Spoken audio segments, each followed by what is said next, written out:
I know what it's like to be winning a fucking argument. You're winning, and then they turn it around. They're crying. You're apologizing. You're thinking, what the fuck just happened? How am I losing this shit? I had you on the ropes. You feel so dumb, you gotta go for a walk, and you're just thinking, how did I lose again? How did I lose again?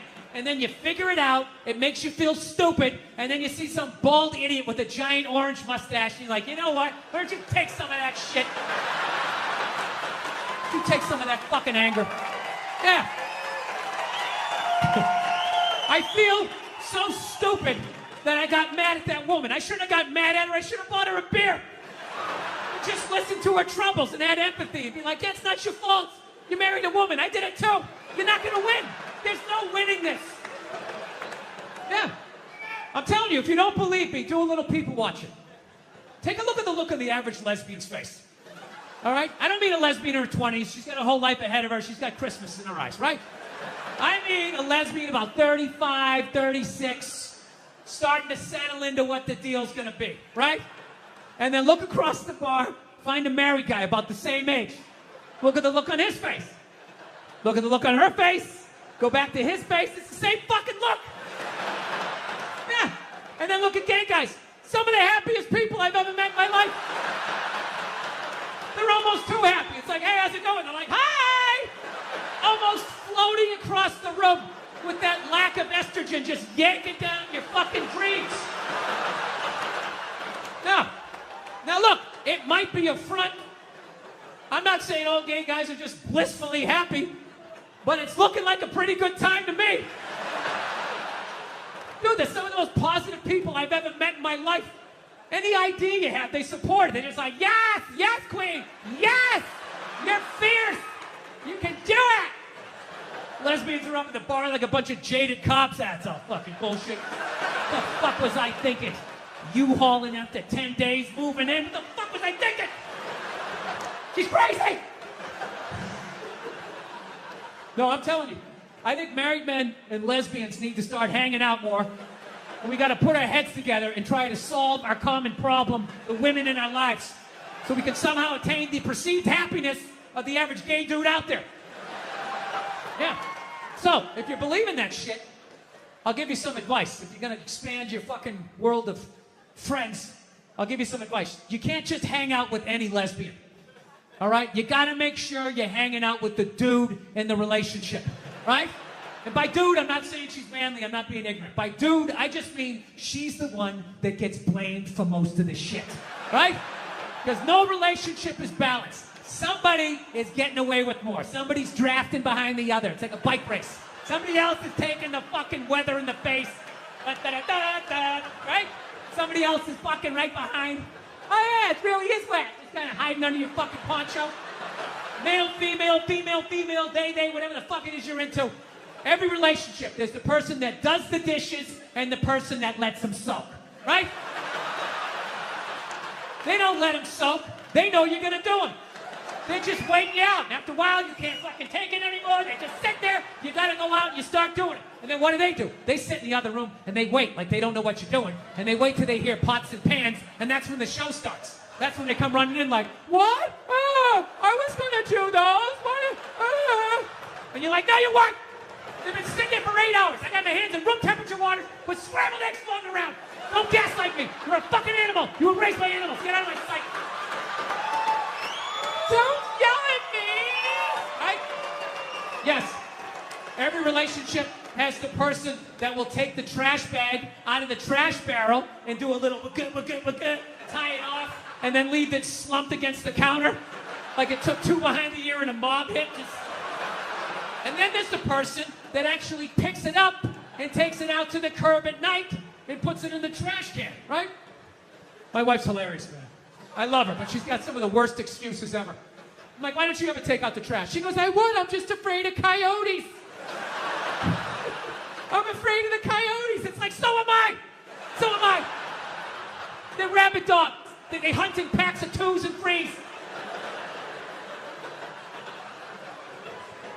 You don't do it because you don't want to do it because you know I'm going to do it. Just get the fuck away from me, please. No, I'm telling you. So, anyway, I know I said a lot of divisive shit here tonight. So before I get out of here, before I get out of here, I want to... Let's bring the room together. It's a very divisive time.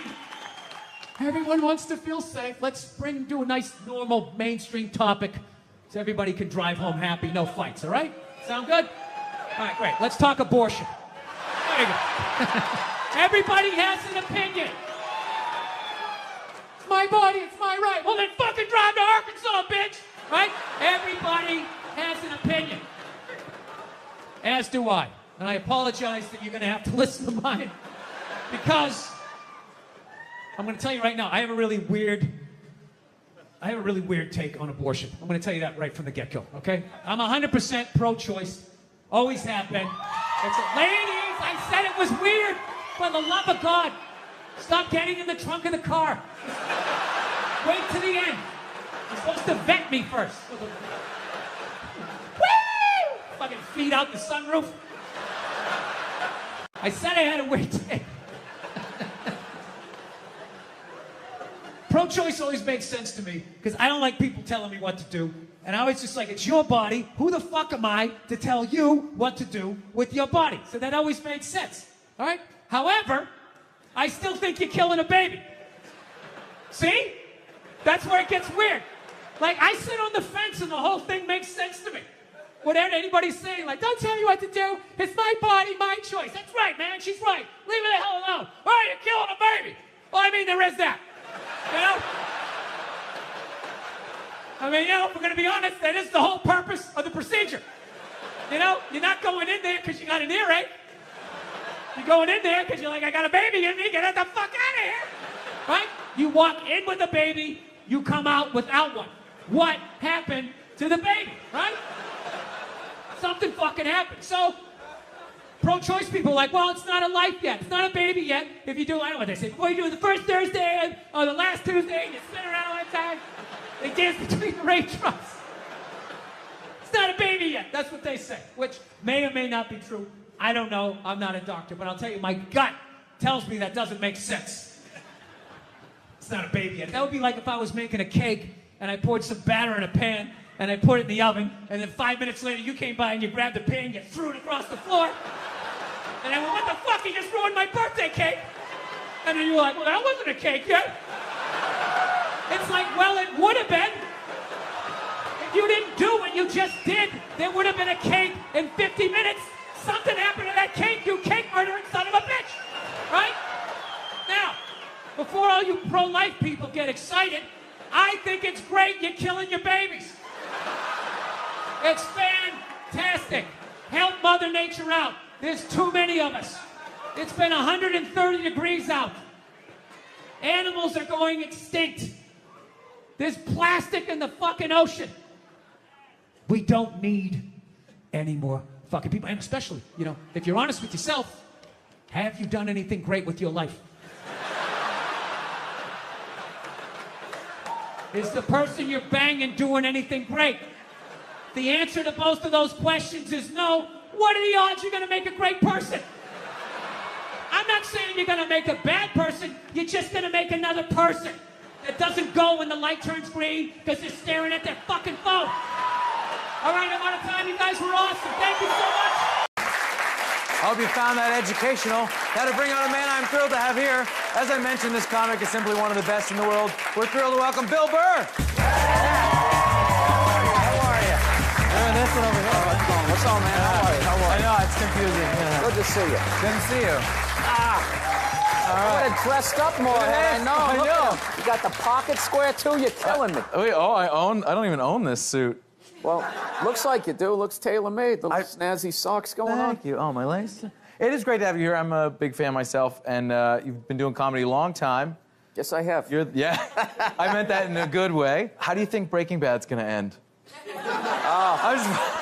know what? I have no idea, because whenever I do the show, like, all they do is they just give me my little scene. Right. So I'm as big a fan as anybody. So it was such a thrill when I finally, I kept bugging my agent, trying to get on, and I finally got a little part on there. It was like getting sucked into the TV.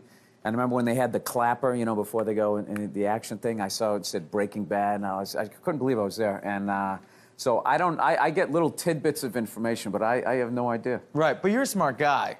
So, Oh, he's pandering now, isn't he? I know, you like that? But Yeah. you're brilliant. You're a genius. Is there any clues while you're on set? Does Aaron Paul go home early any days? That's what I'm asking. You know, when they're shooting the last episode, you know?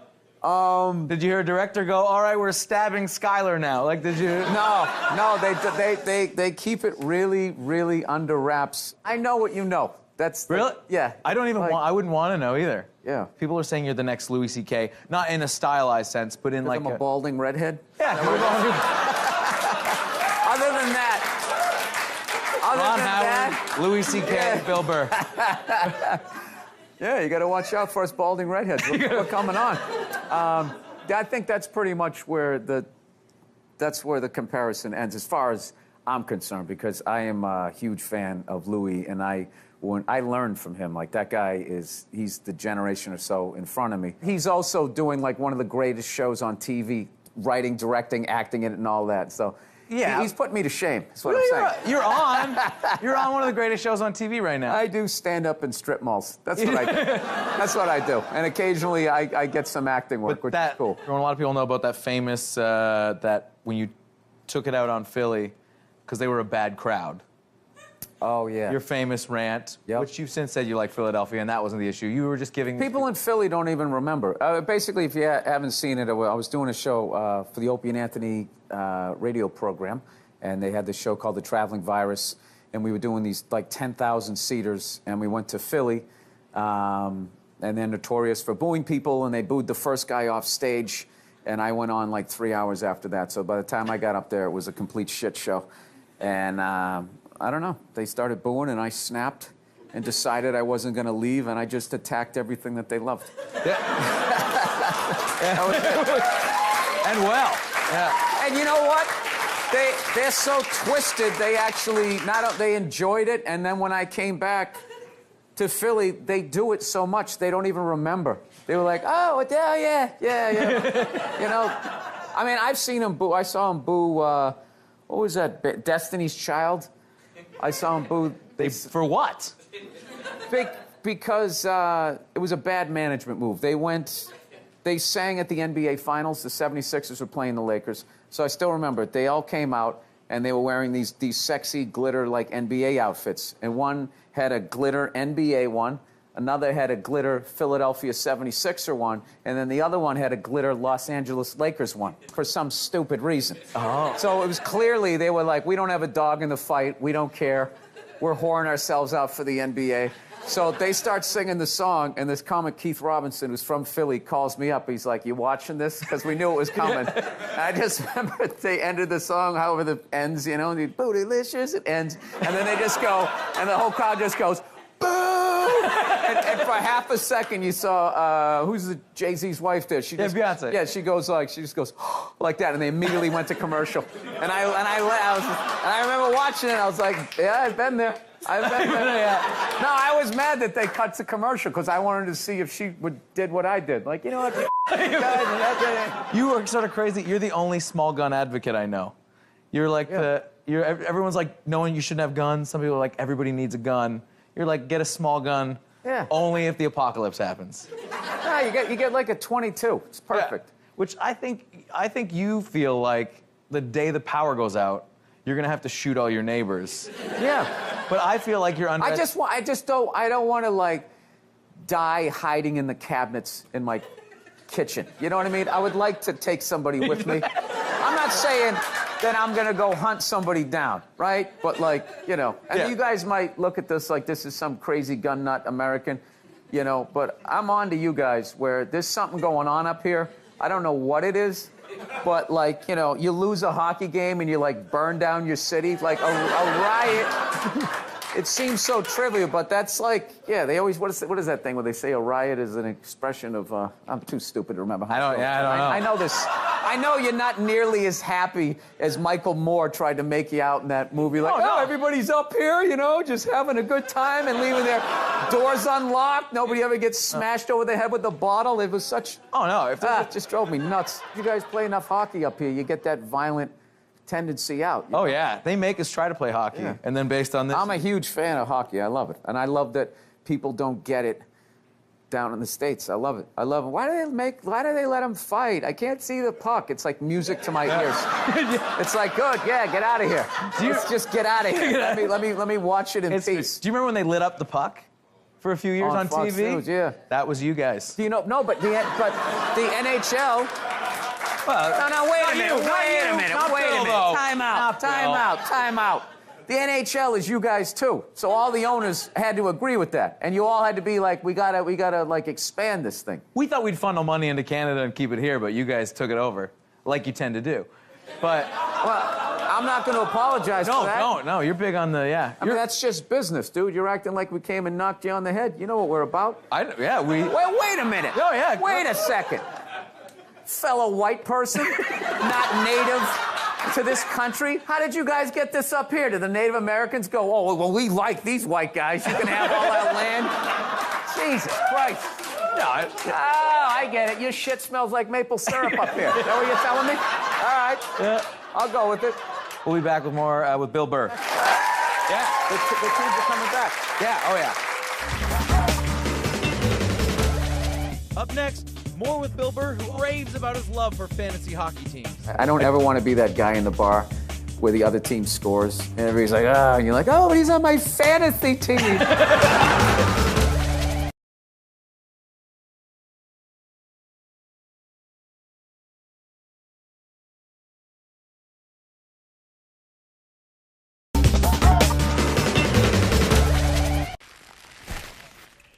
Dude. What are you doing? Huel. Hey, quit screwing around. We are here to do a job, not channel Scrooge McDuck. You hearing me? I hear you. Dude.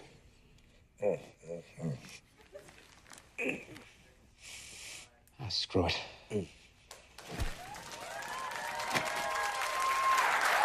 How great is that? How great was that? That was fun. That scene was a lot of fun to do, and everything on that show is so top shelf, and we were getting a lot of laughs off camera when we were doing it. They were trying to do, when we were laying on the money, they said that they wanted to kind of be almost doing like a homage to like pillow talk after sex, except it was more like your love of money, and so just the two of us laying there. Yeah, it was great. Yeah, because did they let you go? I didn't get Scrooge McDuck. I didn't get it. That sounds like a you reference. No, that was theirs, you. and I was sitting there going, Scrooge McDuck, I don't get that. And then, so I just delivered it like I understood it, and then I did that a lot on that show. Like when I had to talk about like chemicals, like benzene, nitrobenzene, I just would stress it like nitrobenzene, like I didn't have any idea what it was. But it worked because I was playing a guy conning people, so it was kind of funny that in real life and in the character, I had no idea what I was talking about. But anyways, the Scrooge McDuck line, like the next day on Twitter, I got like all these emails. Scrooge McDuck, did you come up with that? LOL, that was hilarious. I was like, ugh, I must. It sounds like a you. It sounds like you fooled them again. I was too afraid to say it on set too that I don't get it because I was like, they're not going to bring me back. They think I'm stupid. Okay, yeah, Scrooge McDuck, that's a good line. Okay. So they want you to sound off on some people quickly. What's your opinion on Miley Cyrus? I don't really know who she is. That's good enough for me. No, I don't mean that in a mean way. I think, but I obviously saw like her with the pigtails and sticking her tongue out. I didn't think the dance she did was any more sexual than anything else that I saw throughout the years on that thing. I think what creeped people out was she was a child star, right? Yeah. And all of a sudden now you see her grown up, and it's just undeniable at this point that someone's banged her. And I think that really kind of messed with people. Like, she knew how to move. She's a woman now, and you know what? You guys need to get over it, all right? It's her body. I don't know. Like, back in the day, if you thought somebody sucked, you just told your friends. You weren't able to, like, contact them and try to weird them out while they're eating toast, you know? Yeah. You know? So, no, that was like right when I thought I had built up a tough enough skin on stage. That was a new tough skin that you had to develop, was when, MySpace and all those things came out, and you were like, oh, this is a great way to connect with fans, thinking it was going to be all, all nice stuff, and then then the first time it happens to you, you're just not ready. You get like 25 great things, and then that one awful one, and you're just like, because there's always a little bit of truth in it. Yeah. With your big, stupid head. You know how many times you say you know? You're like, I know. I keep saying you know. I suck. And it just starts messing with you. But then you start thinking about that person. Like, well, I bet they do something, you know? They probably do something bad. Maybe they suck at driving or something.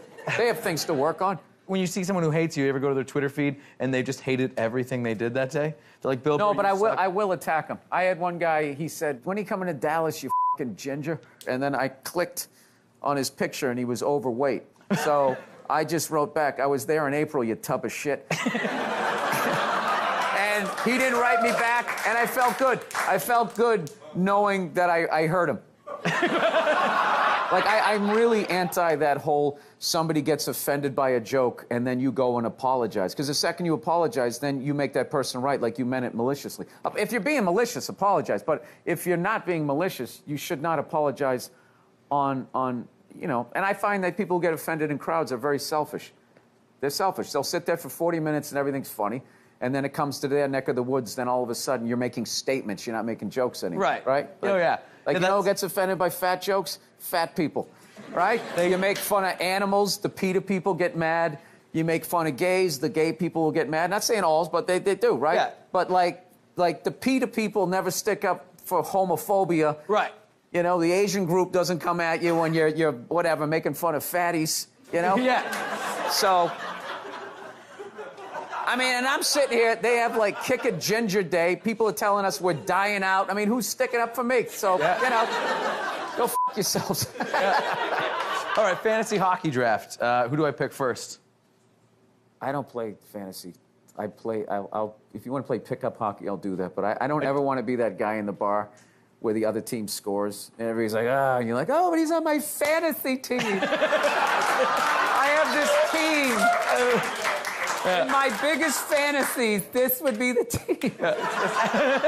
It's just the worst thing. I like to know in the stats because I used to collect football cards and stuff like that when I was a kid, and I knew where they went to school, and you know, I like that aspect of it. But I just couldn't go over all my friends' house and have a mock draft.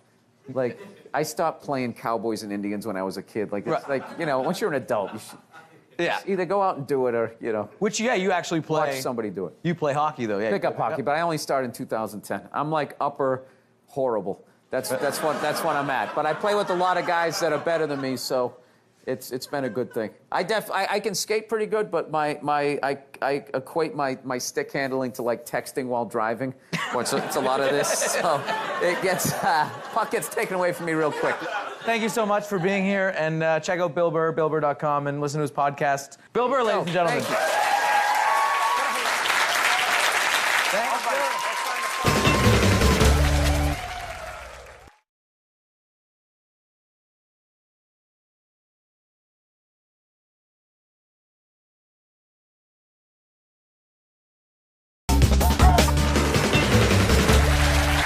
Welcome back to Comedy at JFL 42. The festival is moving along so fast, and one of the best of the new generations of comedians, John Mulaney, is in town. He'll be joining us on Thursday's show. Yeah. Yes. Tomorrow, our guests are opinionated actress, comedian Janine Garofalo, the hilarious Andy Kindler, and Match Game panelist and Juice Pig, or was he Corky? Sean Cullen will be here. Yes. For Comedy at JFL 42, I'm Graham Chidnin. Good night. I've been battling with my girlfriend a lot lately. She loves to watch the Oprah Winfrey Show, and I love to watch her watch the Oprah Show. And then I wait for Oprah to say something that I don't agree with, and then I take it out on my girlfriend, because I'm a jerk. So, Oprah brings out her first guest, right? She gives her this huge intro. She's written a book, she's been in a movie, and she does the most difficult job on the planet. She's a mother. So immediately, I look at my girlfriend, I'm like, really? Being a mother is the most difficult job on the planet? How many moms died on ice road truckers last season? You know, any moms get washed overboard on Deadliest Catch? No, I'm not trying to be disrespectful, but which job would you rather have? You want to scoop crabs up off the bottom of the ocean, hanging off some rusty tugboat, catching that trap to the back of your head every couple of weeks? Or you want to hang out in the sunshine with a couple of rugrats? You know, you can send them to bed anytime you want on some trumped-up charges. Yeah.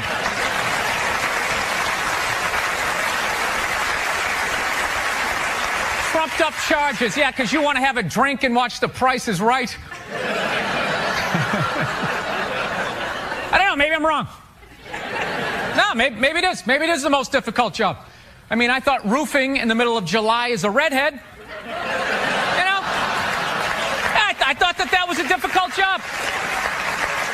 But evidently, these mothers, they're bending over at the waist, putting DVDs into DVD players. I don't know how they do it. How do they do it? Oh, the way they push that stroller with the round wheels. Yeah, and the baby in there. It's the most difficult job on the planet. Going to war pinned down by a sniper. What a joke. It's a joke. You ever burp a baby and forget to put that towel up there? Oh, there's another shirt you gotta wash, right? Oh yeah, lift with your knees and put it in that machine that does it for you. People, any job you can do in your pajamas is not difficult. Sure, it's draining, but come on, man. Being a stay-at-home mom, that's like my dream job. No boss, no time card, no taxes. You're off the grid. Hanging out all day, making grilled cheese sandwiches. Giving a puppet show, you dress like a dragon. Then some other adult comes home and gives you money. Yeah. Actually, Nerd Jesus died in the last year, right? Steve Jobs. Yeah, he died, right? I know. A lot of nerds here tonight. I know, you're sad. I didn't get it. I didn't get the big deal they made about that guy. When he died, they were like, he changed the world. That was insane. He changed the world. The world was one way, and then Steve Jobs came, and it was another. What did he do? Somebody, for the love of God, what the fuck did that guy do? What did he do? He told other people what to invent? I want my entire music collection in that phone. Get on it! Right? And then these poor, nameless, faceless scientists got to go in a back room and figure it out. How the fuck are we going to get all of this into this? I mean, what year does this guy think this is? This is crazy. This is like Buck Rogers. Dude, my kid has a birthday in like 11 months. Steve Jobs just walking by. I don't hear any thinking going on in there. Just strutting around the office, eating some pretentious fruit like a pear. Right? Just throwing out ideas. There's another one. There's another one I just came up with on the way to work. I was reading a magazine the other day, turning pages, you know? I like to turn pages on a screen that aren't even there. Yeah, wrap your fucking heads around that, guys. See you in 8 years. Where you going, Michael? Big, little, get on it. Right? And all these people slave away to make his vision come true. And then they have the big nerd fest, right? Down there, Comic-Con, and all their nerd mecca. They're all showing up with their Acne and their Hulk shirts, limping into the arena, right? Does Steve Jobs go out with a whole chorus line of scientists? No, he goes out there by himself. Sneakers and no belt, like it was no biggie, right?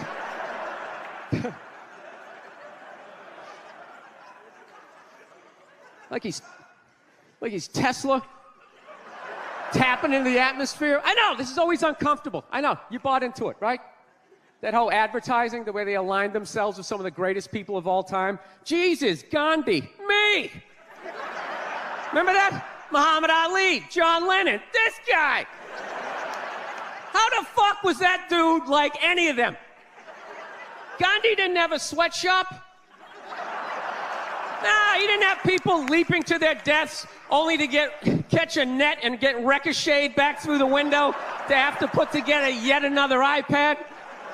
John Lennon didn't have children in his basement pressing those fucking albums. I know. New phone can't fit the old charger. This is your hero? This is the guy?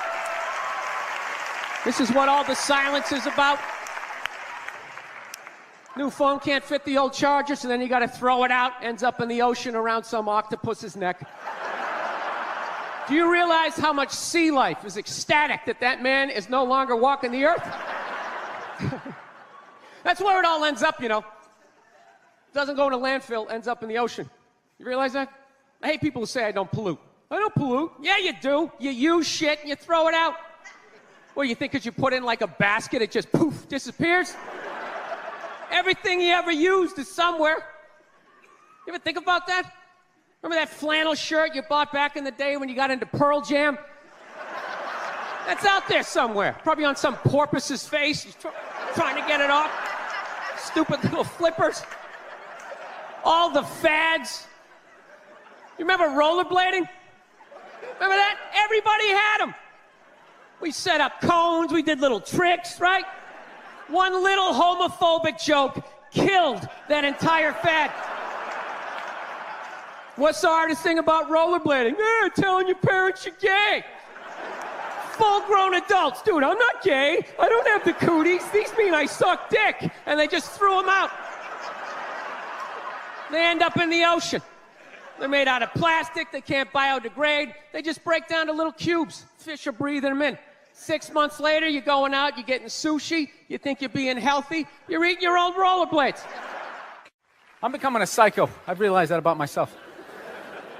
I am. I watch conspiracy theory and like slap fights till like 2 in the morning on YouTube, you know? Yeah, I start like piecing shit together. I'm becoming that guy. I'm like that guy, you know, you sit there, you're sitting there drinking in a bar and all, you know, some guy's cool, you're talking about the game, then all of a sudden he's just like, you know, there's no gold behind our currency. You realize that? You're like, oh yeah, that's great. Pick up your drink, just fucking walk away. Oh, so I'm becoming totally into conspiracy. That's why I think Barack Obama is going to win the election. I think they're going to let him win because they're in the process of bankrupting this country, and I think that they need a black guy to blame it on. Yeah, that's what's going to happen. Dude, it'll totally feed into the rednecks. They'll be like, you see what happened? Dude, he's only half black. Well, that's the half that did it. That's what happened. I bet the white half was saying. That's what, you know, see, I'm just fucking losing people. I am. I just look at TV and nothing makes sense to me. I'm sick of them telling me shit is shocking that it's completely obvious. Crocodile hunter dies. Oh, can you fucking... Yes, I can totally believe it. It's why I watched the show. I watched it every week because I knew eventually he was going to fucking die. And I wanted to see it. Right?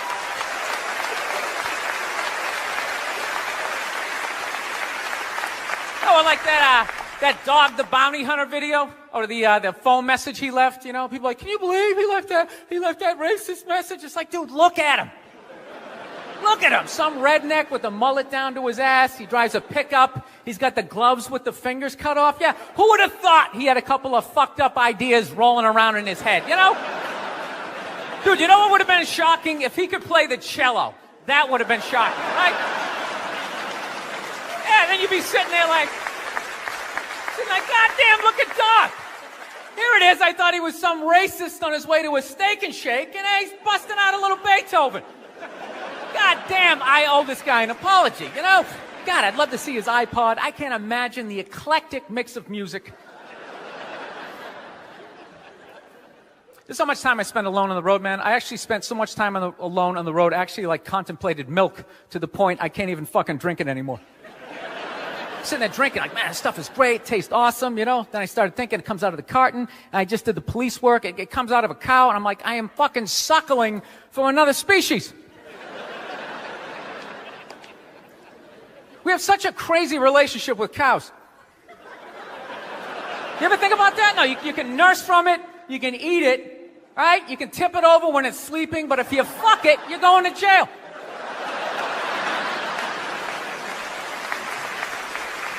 All right, I'm thinking about getting a dog, everybody. I am. No, I'm at the point. Nothing alive is dependent on me. I gotta get out of this tailspin, man. So I'm thinking about getting a dog. My girlfriend wants me to like adopt a dog. She's like, you want to adopt a dog? We should rescue one. You want to do that? I'm like, no, I don't. She's like, why not? I go, because I think a lot of those dogs they're a little fucked in the head. Yeah, how do you think they ended up down there? It's like, dude, that's not a pet store. That's like doggy death row, all right? Why don't we just go to a prison and like adopt an inmate on the off chance that maybe they didn't commit the crime, just roll the dice? Dude, fuck that. I want a brand new 2008 Bulldog, all right? I don't want some like 1995, half a Labrador. It's got part of its ear chewed off, Every time I go to use the toaster, it starts freaking out. Because his last owner hung him from the ceiling fan every time the Jets didn't cover the over, Dude, that is an animal. That thing could kill you. If a squirrel wanted to fuck me up, if it just started running at me, by the time I processed, like, is that a rat? Is that mechanical? By the time I figured it out, it would have ran up my leg and just taken chunks out of my ear. Then I got to tell that story for the rest of my life, sitting in a bar. Dude, what happened to you? A fucking squirrel, right? Never get laid again. That's what I'm saying, right? I get one of those crazy dogs, get up at like 3 in the morning to take a leak, right? I'm shuffling to the bathroom, and that's the exact moment his previous owner used to come home shit-faced and beat the crap out of the dog, right? I got no clue. I'm just, sitting there shuffling to the bathroom. Meanwhile, the dog's getting all amped up, like, fuck this shit, man. I promised myself I wouldn't let this happen again, all right? It's time to man up, man up. Ah! It's flying at me. Takes a big chunk out of my neck. Then what? I'm laying on the ground bleeding. What are they gonna do with the dog? They're gonna take him right back down to the prison like some repeat offender, have like shackles on him and stuff. He's just sitting there hopping back in. We knew you'd be back. Yeah, go fuck yourself. Get me a milk bone, Wheel him in like Hannibal Lecter with like that lampshade around his neck.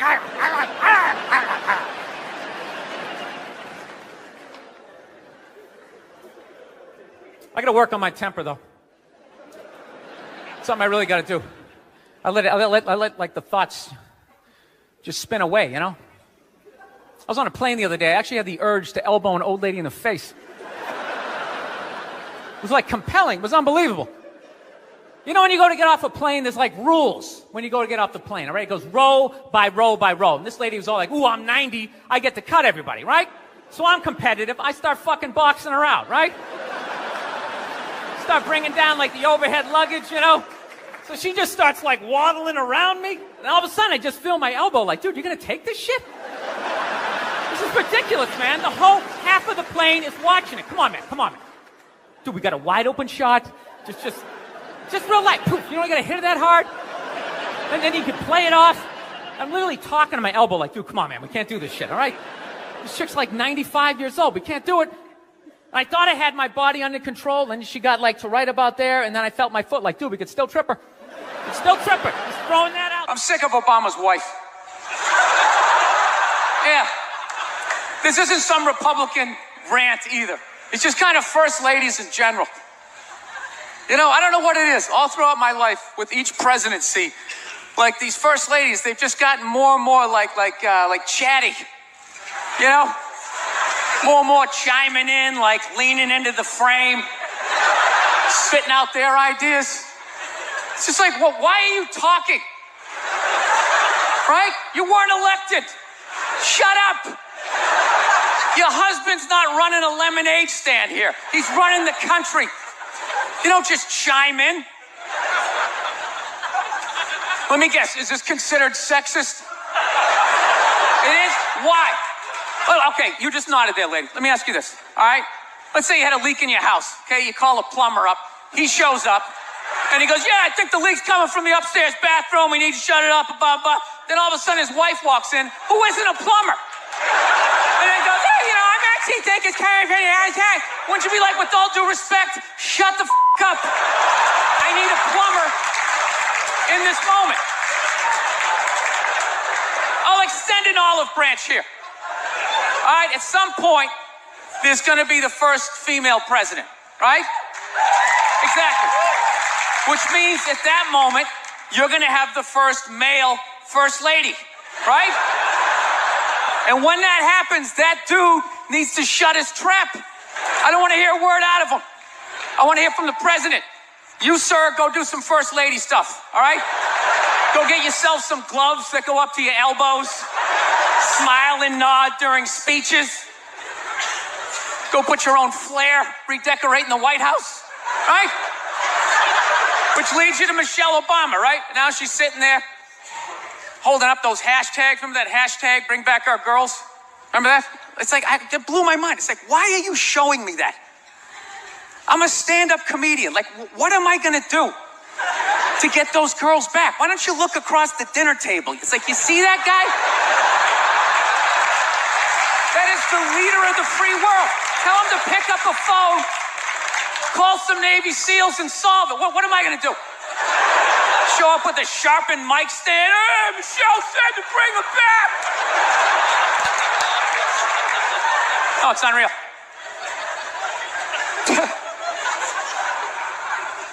I'll tell you what kills me. Hillary Clinton might run. She might run. That blows my mind. I mean, honestly, she became a senator. She went from being the president's wife to being a senator. Just like that, lateral move. That's like Tom Brady's wife becoming the next quarterback of the Rams. It's like, what, you hanging out? You just pick it up? I sucked at sports, and then I banged Tom Brady, and I don't know what happened. I just picked up a ball, I started lacing it. I'm leading receivers. It was incredible.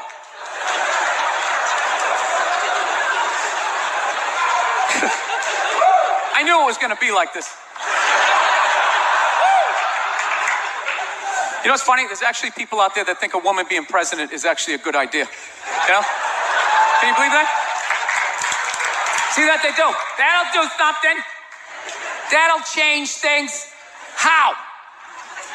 How the is that going to change anything? Do you know what the president makes a year? The president makes $400 grand a year. That's it.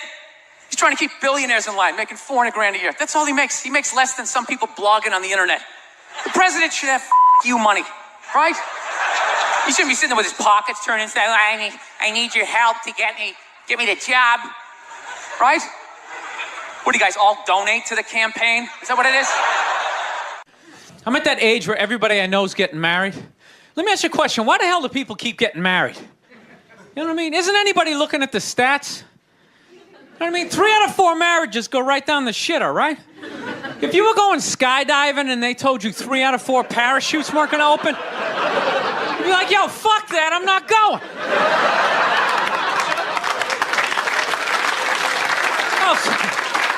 Like, I don't like those odds. I have a 75% chance of splatting on the ground. But there's something about getting married. People just have to do it, right? They're just like, is this the line to lose half my shit? Awesome. This is gonna be great. No, I'm just kidding. I love women. I'm just not compatible with them. No, they got too much energy for me. You notice that's it? They always have to be doing something. You know, like they can't like take a day off, you know? You can't have a day off when you have a girlfriend. They just like see that open day. They're like, oh my God, let's fucking fill it up with shit.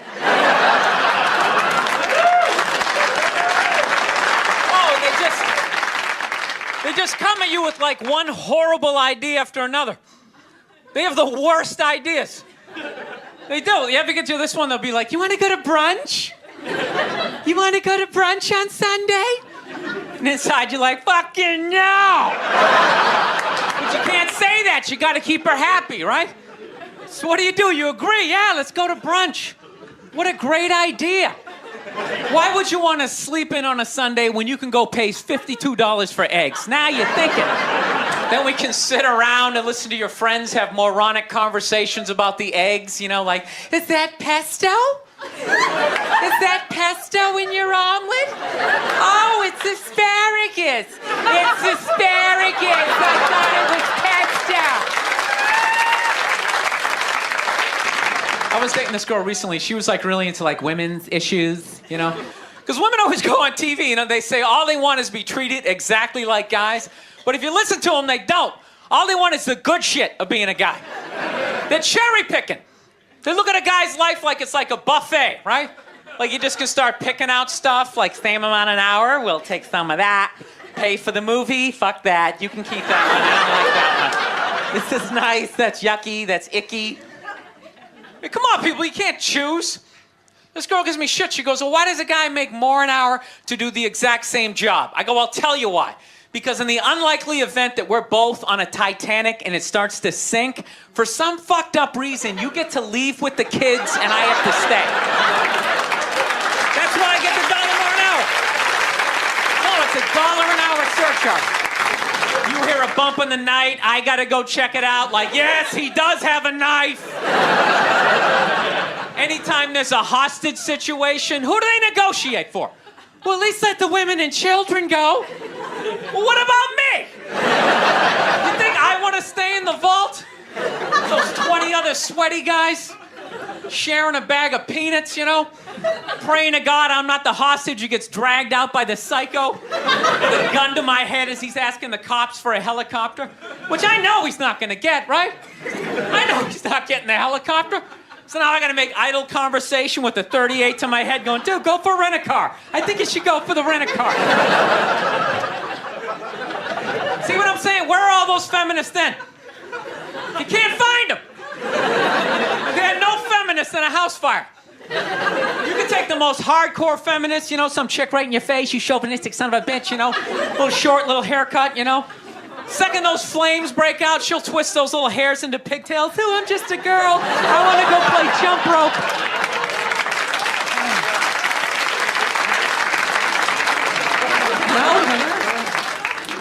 No, that's why I hated that movie, the Titanic. Every girl I meet thinks that movie's romantic. It's irritating. I think, that was really romantic, don't you think? It's like, no! It's a fucking horror film. And they're always like, why? I'm like, because all the guys die. See, you're watching it trying to relate, going, who would I be? You'd be that chick floating away in the big piece of luggage, right? I'm watching it going, who would I be? I'd be that dude when, like, the boat breaks in half, that dude who, like, falls straight down and bangs off the shit and goes in the water. That's who I'd be. I'd be wearing a tuxedo, not because I wanted to, but you wanted to dress up that night, right? I'd be falling the whole way down going, I should have fucked that chick in first class. All right, listen, I'm out of time. You guys are a lot of fun. Thank you very much. Good night. Thank you. Yeah, there's nothing stopping you other than the fact that you guys are just into destroying each other. No, now it's going to get quiet. I see all that sneaky shit you do. Ladies, if you could just support the WNBA the way you support a fat chick that's proud of her body and is no longer a threat to you, you know, that league would be doing better numbers than the NBA. Oh my God. That's one of the saddest things I've ever seen. Oh my God, you're a goddess. You're gorgeous. You look great in that bikini. I would kill myself if I looked like that. Keep eating. Keep eating. Lose a toe, you fat bitch. It's just... You saw an alcoholic where you'd be like, oh my God, look at you. You're face down, passed out. Your kids are crying. You're a hero. You're a god. Keep doing what you're doing. You'd be like, dude, you need to get your fucking shit together. Get off the sauce. I will tell you, that's one of the most genius things I've ever seen.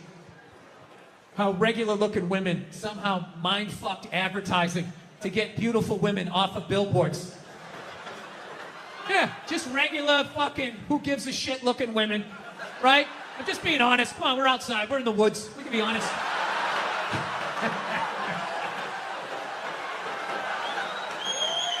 Just regular, who-gives-a-fuck, can't remember her name, looking women, right? Well, looking at these goddesses, and they had to fucking be the... How am I supposed to compete with that? You can't! How fucking arrogant are you? I don't see Brad Pitt when he takes his shirt off in a movie and, oh, great, how am I supposed to compete with that?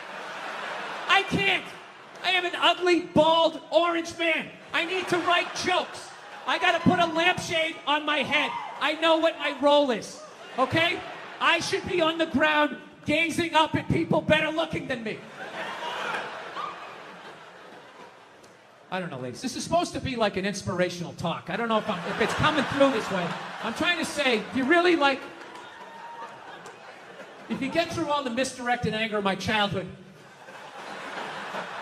I'm trying to say you're smarter than we are, and there's more of you. I don't know. I don't know what to tell you. I'm trying to be, I don't know, trying to be a better person during all of this shit, you know? I am. Do you know I got this new thing, man. I try to help out homeless people. You know? I used to, you know, sometimes I help them out, sometimes I don't. You know, it's like the mood you're in, how much they freak you out, you know? So, this is what I do. This is how you know, you got to do something because, I don't know, people at the top don't seem to be doing anything. I try to bring all my old clothes down to the tent cities to give it to them. All right? It's a good thing to do, but I got to tell you something. You got to do it during the day. All right? You want to do it during the day. When they're tired from Thunderdome the night before, they're coming down from whatever they're on, realizing there's a nail in their shoulder. You want to get them when they're tired. You don't go at night. No one's going to see you again. You're going to end up on a fucking spit. I mean, you're under an overpass. You never know what can happen, okay? I'm just warning you, because they don't make homeless people the way they made them when I was a kid. You know? When I was a kid, a homeless guy was a bum, he was a vagrant, somebody down on his luck or whatever, you know, a wino. They didn't have this Shutter Island shit going on that they had out there, like people talking to trees. You like right here having like eggs Benedict. He's like looking through a porthole over your cabbage. Yeah. When I was a kid, you could only be crazy outside for about 15 minutes before a van would pull up and two guys in nurses' outfits would just come walking out. Hey, buddy, how's it going? You're making a lot of racket out here, aren't you? Why don't you do me a favor? Try this shirt on. You're like, okay. How come the sleeves are so long? Oh, because we're going to tie your arms behind your back because you're out of your fucking mind. That's it. I'm not going to have you out here scaring the shit out of people. Get in the fucking van. And you got in the van, and that was it. They send you to a nut house. That's it. Boom, bam, done. Nut house. But the problem was the people at the nut houses started fucking the patients because everybody knows crazy people are great in bed, right? So they're banging away, right? Hey, it happened. You're groaning history, all right? You can shake your heads all you want, all right? But hey, they fucked those people, all right? And they were banging away, doctors with their fucking lab coats flapping in the wind, banging away until finally, for decades, finally somebody with a heart came walking in like, hey, what the fuck is going on? And then they shut it down, and then they just let all these people go. And they all came running out like Mike Myers jumping up on station wagons and shit. So that's the thing, you go during the day. And I gotta tell you, when I pull up to one of these tent cities, I always feel good about myself. I'm just good, man, helping out a fellow American. I would want them to do that for me. It's fucking ridiculous people have to live like that. That's what I think when I'm in the car. And then the second I get out and that smell hits me, I'm like, what the fuck am I doing? Jesus Christ, these people are animals, right? I would equate it to the same feeling you probably get if you were on a safari and you're in the Land Rover and you look over and you see like a leopard. You're like, yeah, look at that leopard over there, right? Then all of a sudden you go over a bump and you fall out of the fucking Range Rover. You're like, oh, fuck, that's a leopard. Yeah, so I pull up and I'm feeling like, you know, fucking Uncle Sam. And then I get out of the car. I'm just like, Jesus Christ, what the fuck am I doing? I start walking like this. There's always like some sort of movement going on. Somebody fucking limping across the street or something. And I've never been able to get close enough to talk really to anybody. You know, like they do on the news. You know, like, Jesus, you've been sitting in here, you know, for a couple of months. What is it like to be inside of this tent? I always wondered how many people they had to choke out before they could get that fucking interview. You know? Just coming in, blow darts, numbing up everybody else, building a perimeter. So what I do is I get about 30 yards away, and then I start walking like this. And I chicken out. I always chicken out 30 yards away. I just want to go, free shirts! I run back to the car. And that's when your brain starts playing tricks on you. Like I'm convinced somebody just came running out of the tent with like a 2x4, running after me. So what I always do is I always do a lap around my car before I get in it, you know? Because homeless people have horrible lateral movement You know, from all those years of sleeping on the sidewalk, their hips are just... McDonald's exists for two reasons, okay? It's for drunk people and it's for children, all right? That's what this thing is. You know, you're in your car, your kids won't shut the hell up, you go to the drive-thru.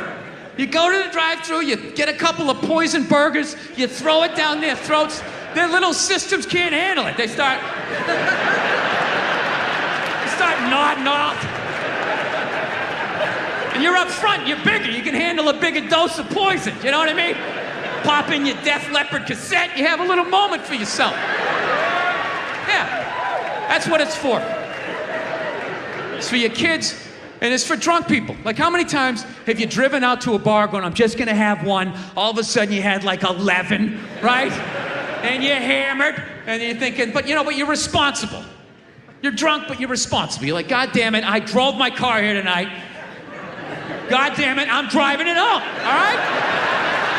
I'm not gonna burden this place of business by taking up a parking space in this completely empty parking lot for the next 6 hours.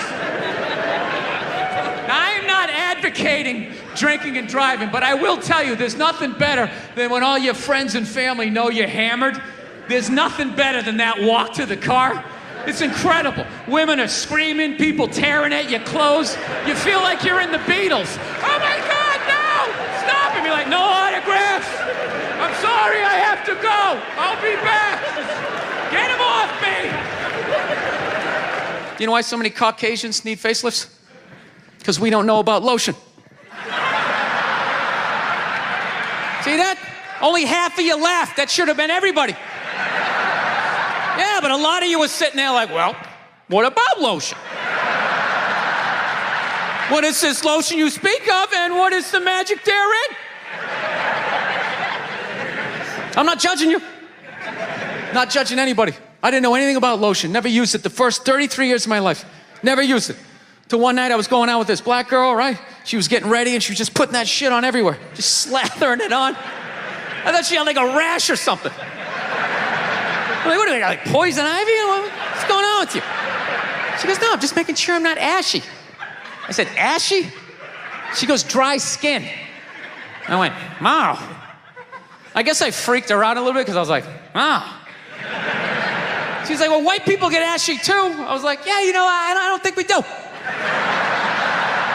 Yeah, I've been alive for 33 years. No one has ever said, hey, Bill, you're looking a little ashy. I never even heard that word until you said it. She's like, you're an idiot. Stick out your arm. So I stick out my arm, and ever so gently, she just drags her nails down. This smoke starts coming up. There's like pastry flakes flying off, track marks. She's signing her name. She's like, you see that? She goes, that's ashy. You're ashy? Freaked me out. I'm like, holy shit, I'm ashy. I didn't know anything about it. All I knew was that I always got itchy in the winter. Couldn't figure it out. Always got itchy in the winter. What the fuck do I get itchy? I thought it meant the bath towel was dirty. That's what I thought.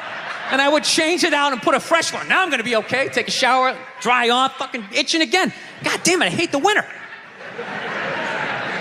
See that? That's why you gotta hang out with everybody. Yeah. There's too much information in the world, and every group of people misses a little bit. White people totally missed the lotion seminar at some point in history. I don't know if it's because we can't see it. You know, black people get ashy. It looks like they leaned up against a chalkboard or something. You know, they can see it. They miss it. Their friends help them out. Like, look at your ashy motherfucking elbow. What is wrong with you? Right? Gun town. So I go down to their little gun store, right? Come walking in, there's some redneck there. I'm like, hey man, I want to get a gun. He's like, I hear you. What you looking for? What you want? Mossberg, over under, 357 Magnum, right? Starts rattling off all this gibberish, right? I don't know shit. I'm trying to play it off. I feel like a bitch because I don't know anything about guns. So I was like, what do I do here? Hell, I'm gonna go with honesty. I go, look, dude, I don't know anything about guns. They terrify me, but I'm worried about the zombies. All right? Dude's just like, you need a shotgun. You need a shotgun, man. It's got a good spread. It's easy to load, doesn't have a lot of working parts, got a good spread. He kept saying that. It's got a good spread. I'm like, what does that mean? He goes, well, it means you ain't got to be that accurate. It's got a good spread. Further away you are, the more shit you hit. It's got a good spread. In fact, you got a problem over here, you ain't even got to look. You just turn, wow, that's it. You ain't got a problem over here anymore. Anything that was even remotely a problem ain't there anymore. Trust me. And then these people here, they saw what you just did here. You ain't got a problem here either. Feel me? 90 degrees taken care of right there. One shot. These people get smart, flip it over. Wow, that's it. It's got a good spot. Let's bring them to a nice, normal, mainstream topic so everybody can drive home happy, no fights, all right? Sound good? All right, great. Let's talk abortion. There you go. Pro-choice always made sense to me because I don't like people telling me what to do. And I was just like, it's your body. Who the fuck am I to tell you what to do with your body? So that always made sense. However, I still think you're killing a baby. See? That's where it gets weird. Pro-choice people are like, well, it's not a life yet. It's not a baby yet. May or may not be true. I don't know. I'm not a doctor. But I'll tell you, my gut tells me that doesn't make sense. It's not a baby yet. That would be like if I was making a cake and I poured some batter in a pan and I put it in the oven and then 5 minutes later you came by and you grabbed the pan, you threw it across the floor and I went, what the fuck? You just ruined my birthday cake. And then you were like, well, that wasn't a cake yet.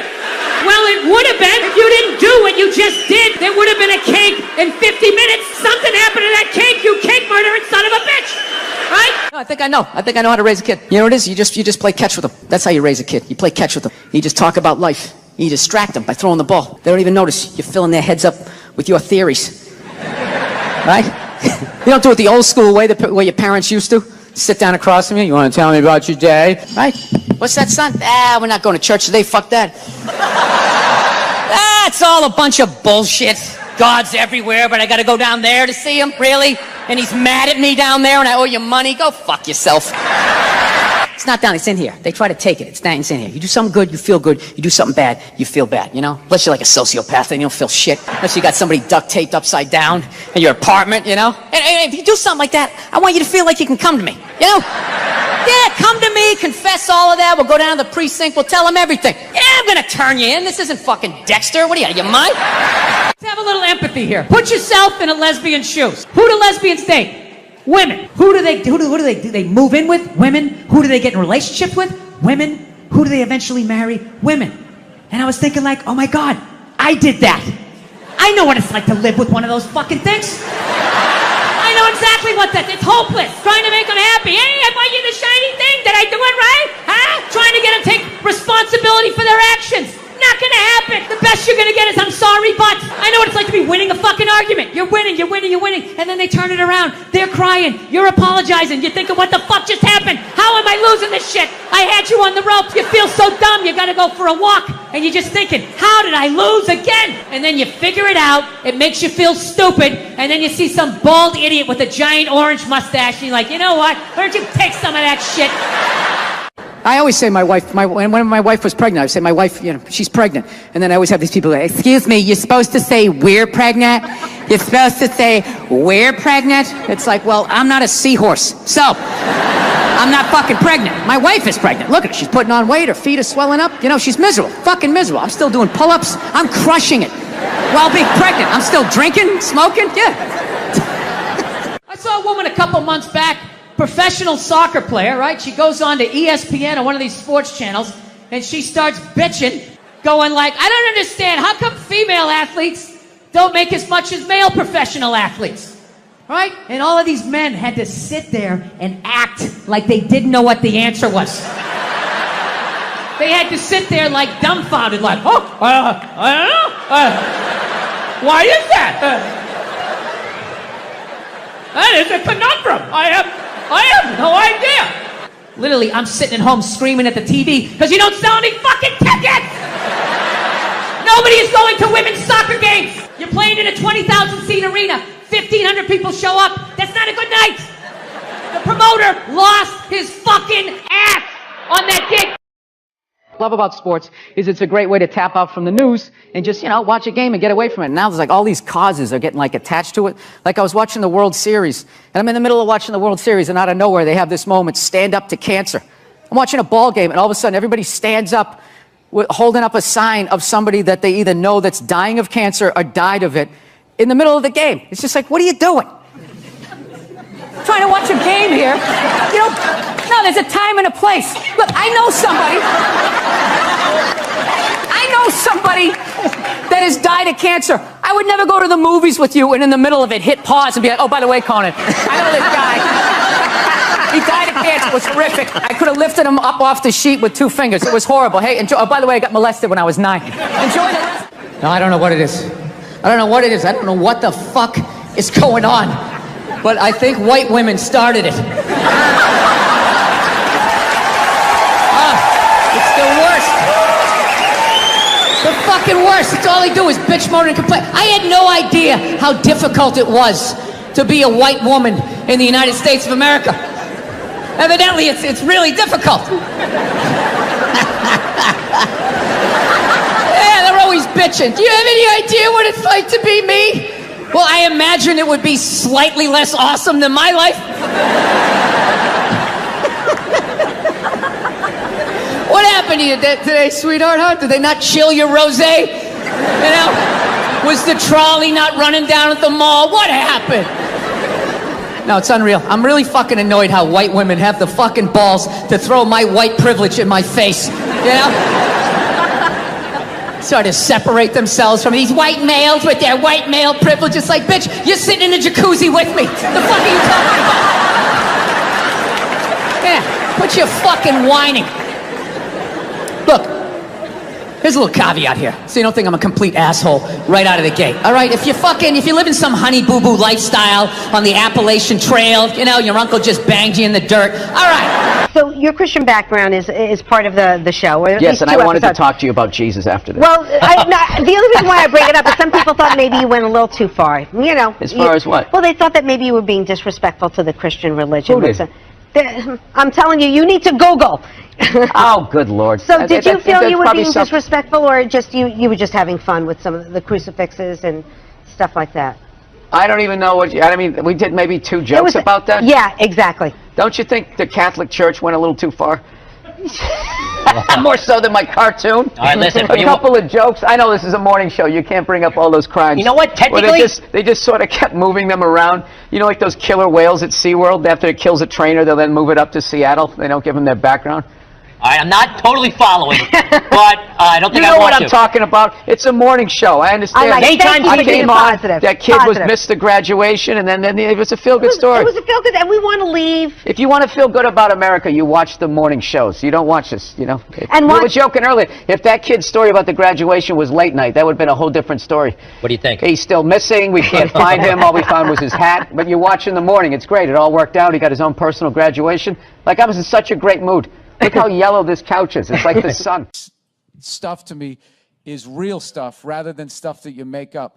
Like, I was in San Francisco recently, and I was on Market Street, which is where like all their homeless people are, and they have like next level like homeless people. Like they look like miners from the 1800s, like Boxcar Willie level. I don't know why I use that reference in a crowd this young. Anyways. So this guy comes riding by on a bicycle, Mexican-looking dude, and he was just going like, yo, you buying, as he's driving by me, and I'm just like, is he talking to me? You buying? And I went like, no, man, I'm good. And then he addresses me using the N-word. He like looked over his shoulders, he goes, yo, I'm selling pussy, N-word, and drove away. And to me, that's the funniest shit ever, that he used the N-word to me. And that it's a pimp on a bicycle. And I was just picturing him riding around his horse, going like, you got my money, and just wondering if he had the skills to like do that thing where you can stop and do like that. Don't make me put my feet down. So that's the type of shit, okay? As sad as that is, because you're dealing with human trafficking at that point. But it's the bicycle detail that's fucking hilarious, and that's something that will stick in my head, and that will, at some point, will end up on the show. And then just all the racial thing, that he used the N-word to a white guy, and he looked Latino.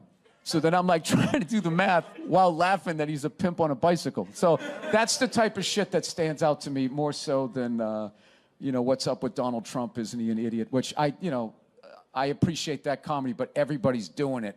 So I just try to stay away from that. I have long answers. I hope that answered. your question. Okay, good. Thank you. And thank you for watching. I think we have time for one more question right here. Hi, Bill. Hello, sir. This guy, Raised Right Airlines, right there. It was just goddamn eloquent. That was a textbook greeting. Stuck the landing. Thank you. I actually do watch the show and binge watched season 2 in one night, and I was always thinking, what was the beginning of the catchphrase, "I'll put you through that effing wall"? That was actually, my dad used to say that. My dad used to say that all. No, I'll put you through the fucking wall. He used to always say that.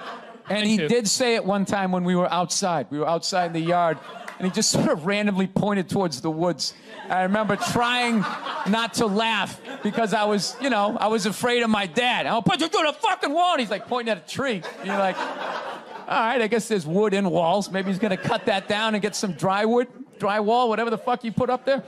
So that's what there's elements of the, there's true stories. There's little true stories in the whole thing. Like one of the cool ones is one of the guys that does the music, Dave Kushner, used to play in Velvet Revolver, and I think he wrote the theme song for what was that motorcycle show that made all those baby boomers buy motorcycles? Chips? Not Chips. No. Past that. Sons of Anarchy. Yeah. So he wrote, made guys like me buy Harleys and wear jackets like this.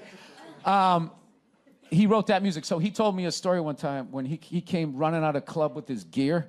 He had his guitar and his amp, and he was running, and he was drunk, and he tripped in the middle of the street, and not thinking his guitar and stuff was so expensive, he went like this, and he just face planted and knocked out all his teeth and all his shit. He told me this story. I'm not doing it justice. I was crying laughing. So the nod to that story is that if you notice when Kevin runs out of the house in season 2, you'll notice he does the same fall. And that's my nod to Dave Kushner for making me laugh the way he did telling that story, and he does the face plant. You do so much work, I forgot it was in there, and he texted me when he saw the episode. He was like, dude, is that my fucking story for the thing there? And I couldn't remember. Then I went back and I looked at it. I said, oh, that's right. That's exactly it. That's where we got that. So there's a bunch of those little things in the episodes this year. What about your family? When your family watches the show, do they see a lot of those stories as well? I don't know that any of them really have watched it. As far as I know, they're pretty busy, and my parents can't figure out Netflix. So, but I did it in a way that, he's not my dad. Literally, he's like an amalgam of my dad, Mike Price's, Dave Richardson, Emily Towers, everybody's dad in the room, Vince's, everybody. And so, I think I respect the fact that I was dumb enough to get into this business in a way to put myself out there and all the shit that comes along with that. And I respect those who didn't. So I wanted to make this different enough that they could sit down. So he'll sit down and watch it if he remembers. And I'll put you through that fucking wall.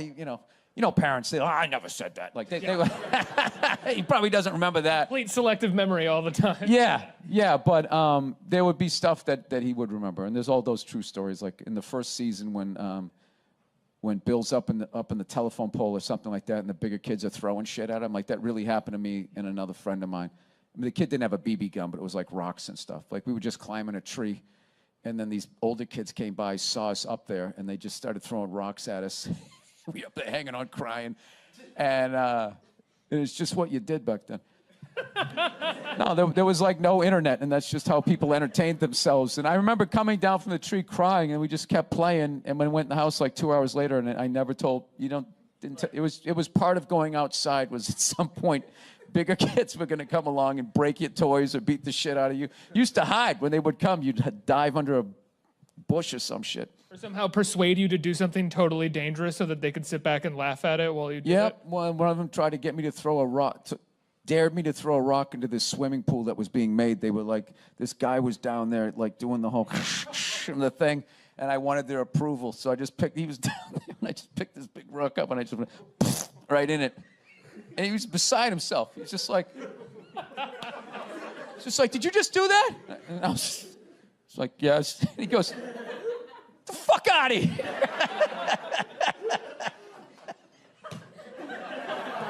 I bet he still tells that story, the audacity. He's like, you wouldn't believe it. I'm sitting there doing this little redheaded bastard. He just fucking threw it. I swear to God, that kid's going to end up in jail. And it was because I thought if I did that they'd think I was funny and they would stop beating me up every other day. Kid logic. It's been a pleasure talking to you. F is for Family is on Netflix. Second season is on Netflix right now, 10 episodes. Go watch. If you haven't seen the first, watch the first season. There you go. Great show. The Monday Morning Podcast every morning. You can find it on iTunes, right? That's it. Anything else? Anything I'm missing that you want to? I think that's it. Okay. Sum me up as a person. That's all I got. Bill Burr, people. everybody. Thank you. Hey, this is Southside Steve, and this is Southside Steve TV, and this is Bill Burr. That's your question? I'm just saying who you are. Oh, yeah, all right. I don't like you creep me out with that big microphone and that country western shirt. Oh, no, this isn't country western. It's like, it's hip now to wear this. This is my nightclub look. Yeah, come on. All right. This is. I guess this is the internet, right? You just sort of just throw it out there. I just throw it out there. I figure you're a funny guy, throw it out there. I'll throw it out there too. Well, here's the deal. Bill's a comedian. He's at the Punchline. He's in town, and you're a funny guy. You've got these routines in your head, so I figure I'll toss you a mic and you go.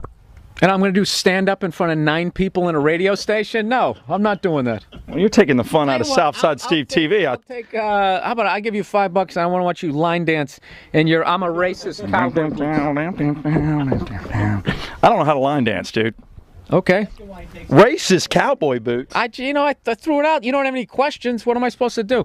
Are you a racist? Let's talk about racism. I thought this was going to be like, What exactly is on the website? Are there like titties or something like that? Like no, I'm not doing anything weird to you. Okay. Here's Larry, one of our hosts of the show, to help out. Larry? I was trying to explain to Bill how you put the mic, warn him that you're going to put the mic in his face without asking him a question. Be prepared for that. Apparently he didn't take me seriously. I'd also like to point out that I hope you enjoyed the technique where Steve, you begin talking, and Steve takes the microphone away from you. It's the counterpoint to that first move. Yeah. I'm a mic hog. But do you like my mic? No, I don't. I don't. Please. Is that comfortable? Is this uncomfortable? This is no, don't, man. Honestly, can I take the mic? Sure. Now that's the number one thing you don't do. As I learned that in broadcasting school, you never give up the microphone. See, now I have the power. This Bob Barker thing. Yeah. You're what is this? Rock 100.5. Mm-hmm. This is the worst interview I've ever done, and he's wearing Stetson cologne or something. It's just really overpowering. How you doing? You know what he looks like? He looks like the first guy who gets his ass kicked in a Steven Seagal movie. No. The background guy behind the big kingpin. Why don't you handle this? No, there you go. No, you can't. Come on, let's share it. Okay. Are you a racist? No, I'm not a racist. Because earlier we had some racist humor on the show. I just want to know, do you like black people? Yes, I do. Well, I mean, what? Just overall? Those of color. Anyone other than white people. I like anybody who's not an asshole. There you have it. We can agree on that. I'm right there with you. Just don't pick a race of people. I love Eskimos, all of them. One of them's going to be a dick, right? I feel the same way about that whole support the troops. Just all of them? Like there's not one asshole in the Air Force? Just this whole paranoia, oh, I support all of them. I don't. I support 98% of them, but the 2%, you know who you are. Okay? Get them, Bill. Get them, Bill. Right, Get them, Bill. Taking all the easy things, all the fucking senator's sons who's not even showing up for the fucking goddamn Coast Guard that you're in. I don't support you.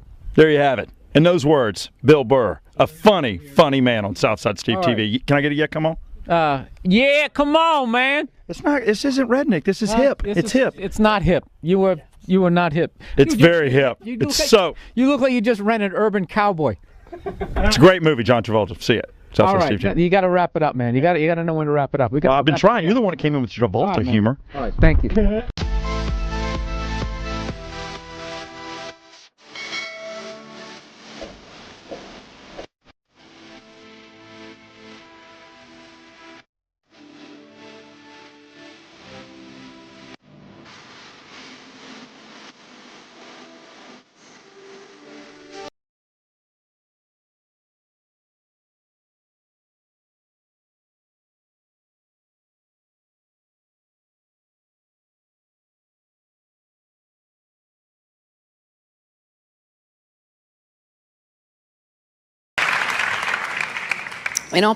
I do have a dog. That doesn't count for anything.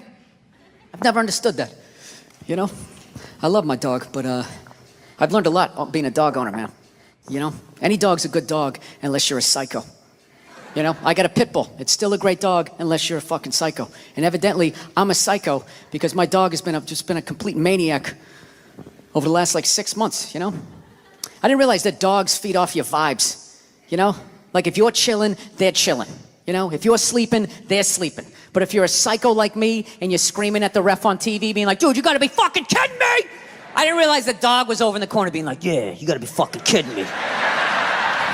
This is bullshit. I don't know what this guy's mad at, but I love this guy. This guy feeds me. Is it the door? Are you mad at the door? Yeah, I had no idea I was amping this dog up. I was so selfishly in my own world. I'd be like on the computer and would crash and be like, oh, really? Really? Dog's over in the corner with like a chew toy. I never noticed like that Game 7 look she was getting on her face. And one day, I amped her up too much, had no clue, and I went outside. We were just walking down the street, and some poor bastard comes the other way, and the dog's like, that's that motherfucker. Yeah! Lunge at this guy. I had to pull her back. I'm like, dude, I'm sorry, man. I'm sorry. She's never done anything like that, right? Looking down at the dog, what's wrong with you? Dog's looking up at me like, huh? I got that son of a bitch, didn't I? I love you. You feed me. I got you. How the hell did you see him that far away, man? Your ears must be better than mine. It's unbelievable. Right? Then I got nervous. I got nervous around my own dog. I started thinking, fuck, are pit bulls really like this? Do they just go psycho? Man, this is nuts, right? That's another bad vibe to have around your dog, because they pick up on that vibe, right?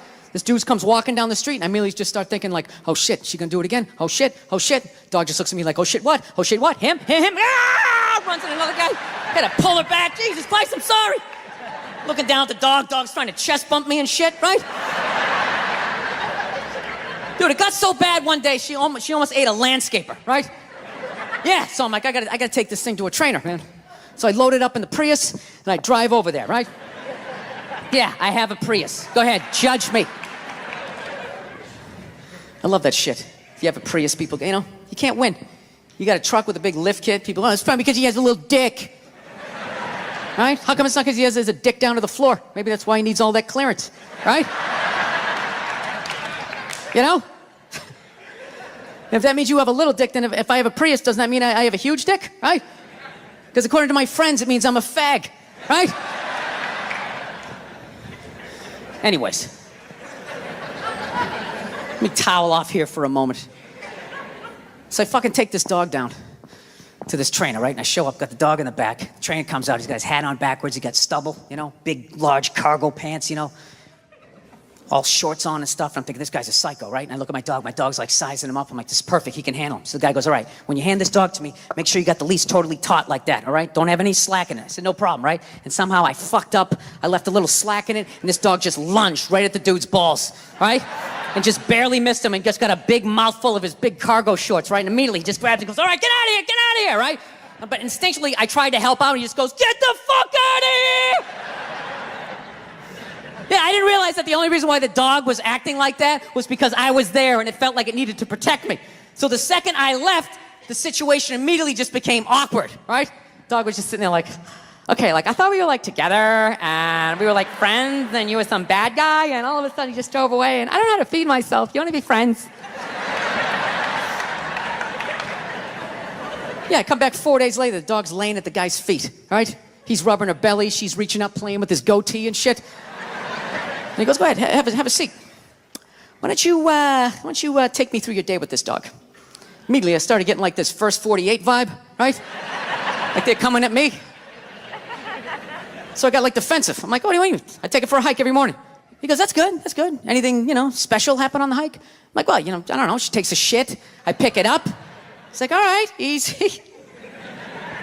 You play any games with her? I go, yeah, at the end of the hike. I let her, you know, for reward for going on the hike, I let her run up the stairs by herself. I go, go on, Cleo. I let her run up the stairs, and I count 5 1,000, and then I run up there, and then we start wrestling. Put her in a headlock, sweep her front legs, right? But her tail's wagging, you know? She's not growling. I go, that's a good thing, right? He's like, no, it's fucking horrible. I'm like, why? He goes, you just taught your dog to claim the house and then fight for it every fucking day after the hike. No wonder this thing's trying to attack the mailman, you know? So then I got upset. I'm like, wait a minute, dude, you're telling me like I can't even play with my dog? He's like, no, you can play with it, but you gotta bring that energy back down. Problem is you keep amping this thing up, getting that Mike Singletary look on his face. Then by the time you walk out, doesn't matter if you're relaxed. Mentally, the dog is like walking through the tunnel at the Rose Bowl, like, this is what we play for! Somebody hit somebody! Yeah, so I'm actually learning to control my temper because of a fucking pit bull. That's too fucking weird to give out all that information. Oh, you don't even want to say how many because you're afraid that it will Yeah, somehow by all means, compromise keep your talking privacy. about it. Is there any way you can cut this out?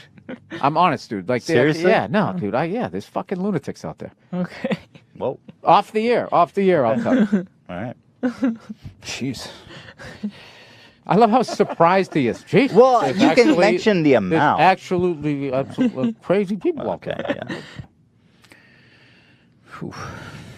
All right. I don't know why that got so flat. You got Come one on. question to ask Don Rickles. Who killed Kennedy? You think he knows? Well, yeah. Well, he hung out with Sinatra. I figure 6 degrees of separation. He probably knows. Yeah, why not? Where's Jimmy Hoffa? I'd ask him one of those. You ask him 3 mob questions. One of them he's got the answer to. You don't have any kids. No, I don't. I don't like the way you said that. Like you said, it's very... You don't have any kids. No, I don't have any kids. I'm going to adopt. That's nice. I'm going to rescue a couple of the children that work till 4 in the morning to put this. They make them catch it when it rains. Okay? And you have to stand out there until it's full. And if it doesn't rain that day, you actually get beaten. And they dock your pay because you didn't do the rain dance right. And then we sit here and we drink this shit. And we wonder why China hates us. When did you start shaving your head? It looks good. When did I start shaving? Well, I shaved it. I had my first special. I had it shaved. Really? I didn't. Yeah. When I saw you in New York I'm for glad, the Patrice I'm glad thing. you liked it. I I do. see you I like losing it. the roof there in the back. Yeah, You'll be a little right there bit, with little me. bit. I'll be there We'll soon. do a buddy cop show. Exactly. All right, 2 balding old guys. Exactly. Going after some hairy criminal. Where did you play the cop on Breaking Played a Bad? cop in Breaking like Bad. 9 things. I wasn't a cop in Breaking Bad. I had my head shaved on my first special. You didn't do your research. You were so busy worried about this matching this, and now Where look were at you you. a cop? Huh? What You're show were starting you to a get cop sweat on your upper lip. Because I'm nervous, because I'm fucking this up. Are you from Southie? No, that's a Goodwill Hunting question that I've answered for 15 years, ever since that movie came out. Are you good at math? Do you like apples? Oh, from flannel_toilet, semicolon. When do you think moonshine will make their big comeback? Well, moon shoes. I can't read, by the way. When do you think moon shoes will make their big comeback? What are moon shoes? It's like trampolines on your feet, just like you're bouncing around like you're on the moon. I didn't know that they ever had them. Flannel toilet? I had no idea. But if I had to guess, when did they come up? I don't know. Does anybody fucking know? Jesus Christ. Can women be funny? Will you guys just fucking grow up and just sit down and write your own horse shit and come up with it? Start your own fucking show. Have your own award show. Quit waiting around for other people to do shit for you. That's the fucking problem. If you guys had your own big club and I was standing outside of it, you'd never fucking let me in. I'd start my own shit. You guys got to start your own shit. You got brains in there, right? Yes, absolutely. So write your own shit and quit your fucking whining. We're all eating a giant shit sandwich out here. Nobody cares. I don't care. Absolutely, but I'm an entrepreneur. I'm a web person. The fuck up. It makes no difference whether you got a dick or a twat. All right? Just do what the fuck you want to do, and hopefully people respond to it. But this fucking horseshit of quotas and all of this crap become undeniable.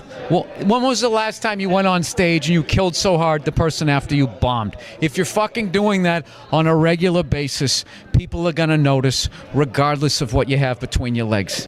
I don't know how to say it. How would you say that? Oh, be a man. Oh, be a man. Oh, I see. O-B-E-A-H. God, I'm stupid. What is your favorite Pokemon and Pixar? I'm too old for that. I have no idea what that is. That's that creepy little yellow thing. There goes eyes. This is Southside Steve, and this is Southside Steve TV, and this is Bill Burr. That's your question? I'm just saying who you are. Oh, yeah, all right. I don't like you. Creep me out with that big microphone and that country western shirt. Oh, no, this isn't country western. It's like, it's hip now to wear this. Okay. This is my nightclub look. Yeah, come on. All right. You're what is this? Rock 100.5. This is the worst interview I've ever done. And he's wearing Stetson cologne or something. It's just really overpowering. How you doing? You know what he looks like? He looks like the first guy who gets his ass kicked in a Steven Seagal movie. No. The background guy behind the big kingpin. Why don't you handle this? I'm a huge fan of hockey. I love it. And I love that people don't get it down in the States. I love it. I love it. Why do they let them fight? I can't see the puck. It's like music to my ears. It's like, good, yeah, get out of here. Let's just get out of here. Let me watch it in peace. Do you remember when they lit up the puck for a few years on Fox TV? News, yeah. That was you guys. Do you know? No, but the NHL. Well, No, wait a minute. Wait a minute. Time out. The NHL is you guys too. So all the owners had to agree with that. And you all had to be like, we gotta like expand this thing. We thought we'd funnel money into Canada and keep it here, but you guys took it over, like you tend to do. But well, I'm not going to apologize for that. No, you're big on the, I mean, that's just business, dude. You're acting like we came and knocked you on the head. You know what we're about. Wait a minute. Oh, yeah. Wait a second. Fellow white person, not native to this country. How did you guys get this up here? Did the Native Americans go, oh, well, we like these white guys. You can have all that land. Jesus Christ. No, I get it. Your shit smells like maple syrup up here. Is that what you're telling me? All right. Yeah. I'll go with it. You know, I was reading a little bit about you, and it says that you have a tendency to kind of go with your first thought. Yeah. Because reading makes you sleepy. That's right. And my first thought is this is the best week to be here, the week before the Super Bowl. That is so true. Before all the whores fly in, you know? Yeah. But just want to get out. Wow. Just want to get out of here before that. What is true? This is like the Oscars for prostitutes. Okay, all right. This entire week. Let's remember we're G-rated here, folks. Is there any specific preparing that you do when you do an urban room, or you just do your regular material? Yeah, I rent car wash, and I watch. No, it was. Soul Glow. Yeah, Soul Glow. I watch that. I make sure I buy a couple of Red Fox albums. I start talking like this when I get on stage. You're at your girlfriend's sister's house. Sister's just had a baby. Cute little baby, 3-4 months old, when they're just a blob of squishiness. Very cute. Right. Comes over, hands you the baby. You're sitting in the living room on the armchair. You're holding the baby up. Baby keeps putting his little feet right on your crotch. Wiggling around his soft little feet, pushing, stomping like grapes. Right. You start to feel a natural physiological response to that. Yet for some reason I don't move the baby. I just let it continue to step on my junk. In this situation, yes. Yeah. Okay, absolutely. So now. Makes total sense. In talk your way out of it, everything makes sense. Okay. So now you're at, I'm going to call 3/4 mast. The sister comes over to grab the baby because it started to cry. I'm wearing sweatpants. You got sweatpants on. Sister picks up the baby. The mother, your girl, the sister, all look down. They see it. Talk your way out of it. I mean, what was I supposed to do? It was stepping on my dick. Was I supposed to throw it on the floor? I mean, it's a fucking baby. It's over here like it's trying to make wine on my cock and balls. You fucking hold it. See what happens to your dick. Happy holidays.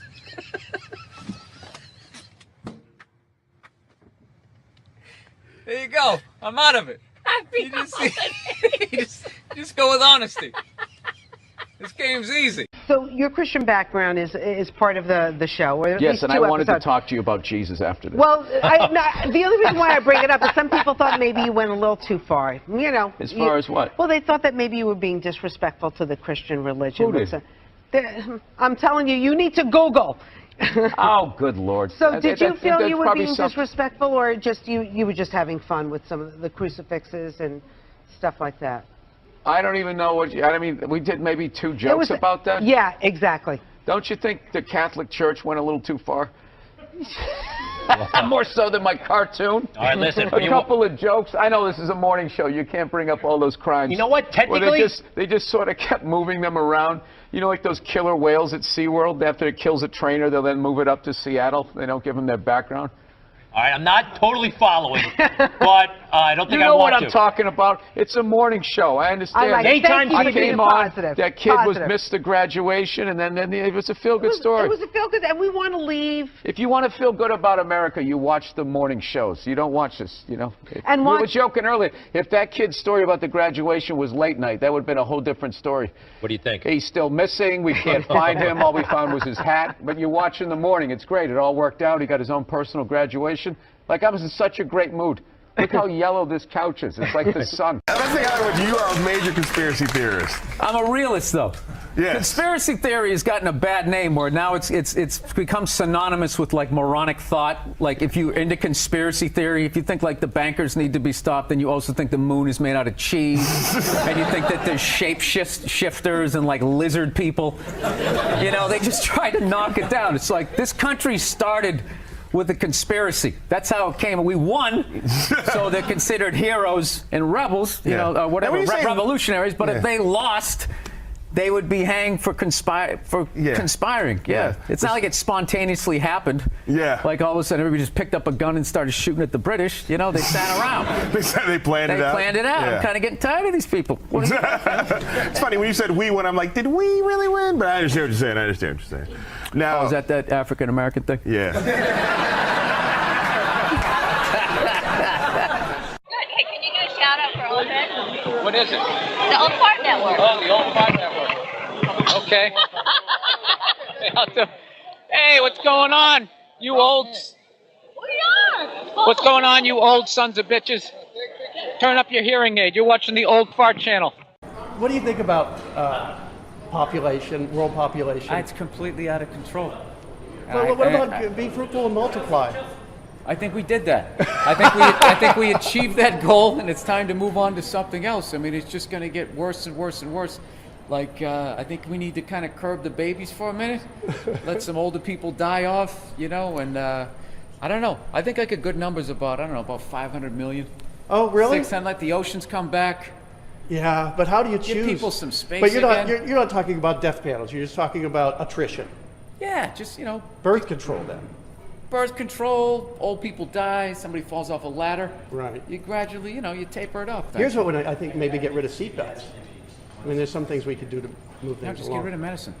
Get rid of medicine. Yeah, all these diseases we're trying to stop is nature actually keeping us in check, but we can contemplate like love and loss and our own mortality. So we think these diseases are bad. They are bad, but animals get them all the time, and it keeps them in check. And we stopped all of that shit. Get rid of medicine. Get rid of medicine. Get rid of Live a healthy hospitals. life. Eat well. Get rid of Dude, pesticides. if it wasn't for modern medicine, I wouldn't even be talking to you right now. I should not be here. I had a ruptured appendix in 1980. I should have died under a stack of wool blankets on a prairie, but I didn't. Eating green Jello? Yeah, and no, here I am. Just walking around, taking up space, driving a car, polluting a river in my own way, adding my hole to the ozone layer. I mean...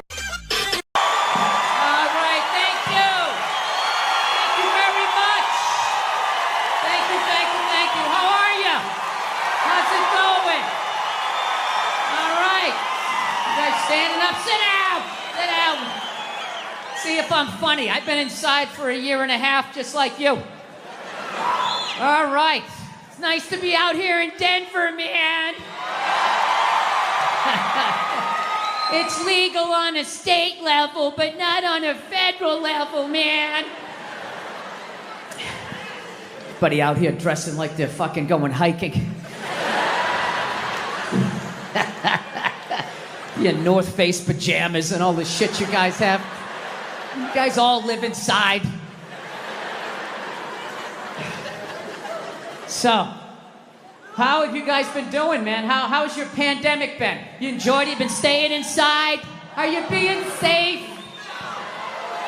I am so fed up with this. I ain't being safe. I don't fucking believe in it. It's all a bunch of lies. We're just totally divided. The people that are like, you gotta get vaccinated, you have to wrap yourself in an Afghan, and you gotta cover your face and hold your breath when you look at pictures of people. And then you got the other side, I don't give a shit, I'm gonna have my balls out, walking down the street, because that's what Jesus said in John 13. I read it in my Bible study class. I don't give a fuck. And if I get it, I'm going to the hospital and be like, all right, fix me. You were right. Everybody, all hypocritical. All the liberals, you gotta wear the mask, gotta wear the mask. And half of them, when they talk, they're pulling it down. They got it up under their fucking nose. Then the other assholes, they were all patriotic for years. America, love it or leave it. Support the troops. You know, I can get the fuck out. America, love it or leave it. All right, take the vaccine. Well, I don't trust the government. Where the fuck did that come from? I thought you were all about it. I thought you were waving the flag and all of that shit. Listen, here's the deal. We're never gonna solve this shit until we all get on the same page, which we know is never gonna happen. It's never gonna happen. So, we gotta set up some Hunger Games shit to solve it. And whoever wins, wins. It's the non-vaxxers versus the vaxxers. So there's a giant field. And all the people who don't want to get the vaccine.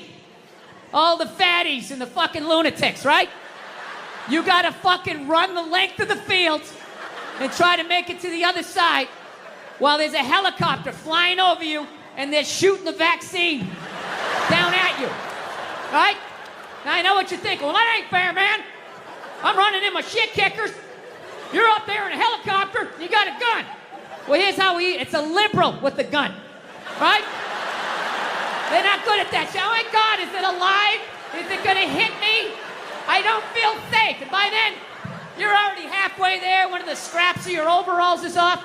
And if you make it to the other side, in the end, just like dodgeball, we'll see, we'll just score it. Who won? It's an idea. I don't know. I don't know what else to do. I've kind of quit. I got to be honest with you. For the first, year of this shit, I was an American, and I was rooting for everybody. And then, I don't know, they let us outside for a couple of weeks, and then they sent us back in. And I just didn't have it in me anymore. It's like, I don't care. I just don't give a shit. I hope a lot more people die. I really do. But the one good thing about this whole pandemic shit, and I really hope by the time this fucking thing comes out, that this will be considered old. I don't know, God willing. But the one great thing about this pandemic shit is it kind of slowed down a little bit of that cancel culture. You know what I mean? Yeah, it's kind of hard to take your dick out at work when you're at home. Some people still manage to do it. They were in some call, no pants on. All of a sudden standing up, their junk right in the screen. Still figured out a way to get fired. It was unreal. It's kind of good, though, that, those creeps got to take a break, because I felt like cancel culture, they were kind of running out of people to cancel, As much as they wanted to make it seem, there really was a finite amount of people that took their dick out at work.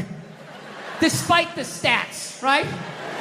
Every 1.6 seconds, somebody takes their dick out and shakes it in a woman's face in a cubicle. You're like, huh? Every 1.6 seconds? I must not have been paying attention.